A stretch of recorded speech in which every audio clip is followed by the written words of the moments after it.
Governor, I think you, like a lot of conservatives, believe in the original purpose of the Constitution as written.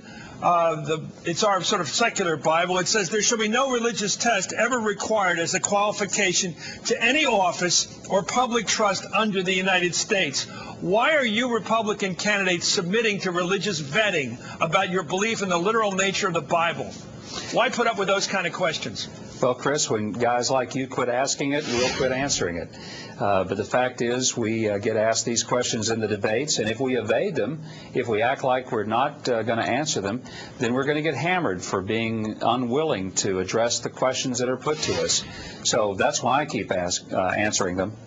But these are religious test questions. They're not public policy. They're not about what you believe the country should be about. They're what you believe about the Bible. They're particularly religious testing of you fellas. Why didn't somebody raise their hand last night and say, this is not what America's about? If there was a Jewish fellow up here, or an Arab fellow up here, or a non-believer, he'd have to say, I don't believe in the Bible. Then where we would be? Some people giving the correct answer, according to some, and others giving the incorrect answer. I would love for it to be questions about education and health care and energy independence. Unfortunately, those were the questions that nobody did ask us last night. We instead got the questions that we got, tried to do them the best we can. You tell me. You control debates. You're the ones who moderate them. I didn't get to pick the questions. If I did, I promise I'd have picked some different questions for me and for the other candidates as well. Your campaign slogan is faith, family, and freedom. On your TV ad, we just saw it here last night, it has a big line on it, Christian leader. How does that separate you from the other candidates? I thought all the candidates running this year on the Republican side are all Christians. Why do you single yourself out as the Christian leader? Well, that's not a religious case you're making. Description there. I never said I was the Christian leader. I'm simply giving a description of who I am, introducing voters to me, since right now there's not been a lot of media for me in Iowa. This is our first attempt to sort of introduce me.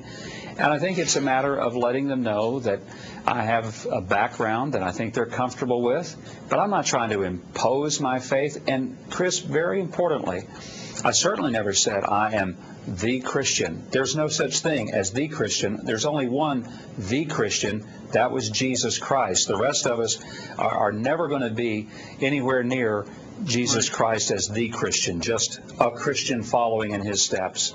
But you said the only reason you answered questions about your Bible beliefs is because the question was put to you on a TV show, and now you admit that you're putting up TV ads advertising Christian belief. Here's your ad, by the way, Governor. Let's give a free shot for your TV ad. That would be good. Faith doesn't just influence me, it really defines me.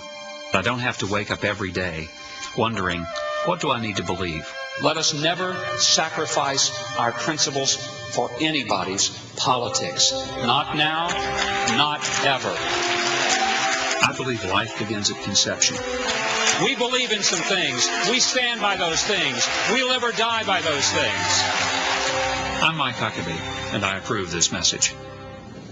So there's no message there when we see the big sign, Christian leader. You're not saying you're more a Christian leader than anyone else running. You're just saying what? What's the point of mentioning it as a selling point? It's been interesting that a lot of people have tried to read something into that ad that's not there. What's there is, this is who I am. I'm not saying anything about who somebody else is or who somebody else isn't. I'm trying to describe what I'm about, what drives my decisions, and that was the sole purpose of the ad. And I appreciate you showing it, and if you want to show it a few more times, feel free to do it. We need the attention. But you know, if I said I was the most fiscally conservative senator in the United States Senate, or I had an ACA rating of 100%, or they would be selling points. I just want to know why Christian leader. I'll ask it one more time. Why is it a selling point for Mike Huckabee? Well, it's a selling point only in that it's a description of who I am. You know, if I watch the promos of Hardball, we're going to see things like hard hitting or truth telling. Does that mean that you're the only person on television that tells the truth? You're the only one that has hard hitting questions? I think it's a description of your show. Okay. These are labels that are descriptive of who I am. I think it's a perfectly legitimate way to introduce myself to the voters of Iowa. Would it be appropriate for Joe Lieberman, who ran the ticket of the Democratic Party in 2000, to say Jewish leader? Would that seem right to you?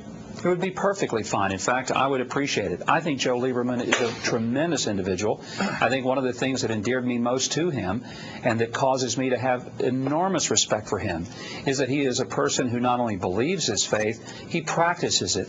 And he practices it not in a showy way, but in an honest, sincere way. And Joe Lieberman is one of my favorite Democrats. I wish he were a Republican, quite frankly.